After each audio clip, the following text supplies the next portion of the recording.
Are we going to know by the end of this season whether or not he's the guy?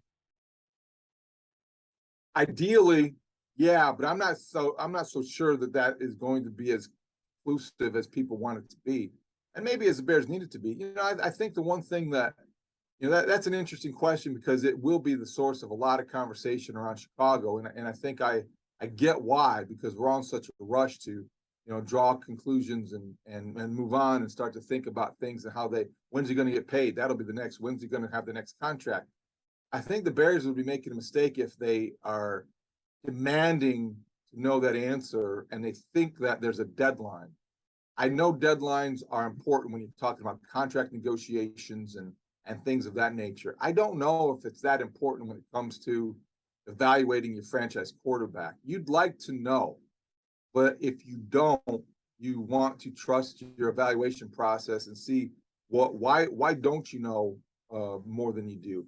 What factors contributed to that? So I don't want to sit here in late August and say, yeah, the Bears have to know at the end of the season if they have franchise quarterback, because I don't know what role injuries are going to play. I don't know what role inconsistency along the offensive line is going to play. I don't know how much to hold the team and the front office responsible for not giving him receivers that would help that growth. So I'm not a black and white guy. I tried to see a lot of gray, and I think there's a lot of gray area here. So what I'm telling you is that by the end of the season, ideally you want to have an answer on Justin Fields. But if you don't, I don't think that means that he's a bust. I just think it means that there might not be other factors that are there, and he might not have all the resources that he needs to have the full answer. Do you think there'd be an adjustment period too, knowing this is going to be another offense for him, new offense, two offenses in 2 years?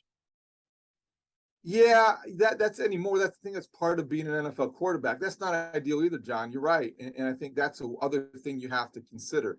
If his relationship and rapport and connection with Luke Getsy or Andrew Janocko or even Matt Eberflus to a lesser degree, but if his relationship with the coaching staff and his comfort level with his teammates is such that you can see the ways that he would continue to progress when given more weapons, and you're going to spend in free agency to get a number one wide receiver, or you're going to spend in free agency to get a game-breaking, slot guy, whatever the case may be, then I think you're going to be more willing to make those sort of mental concessions you need to make. And his comfort level is going to be very important, and his maturation, I think, that you're already beginning to see, will also weigh into.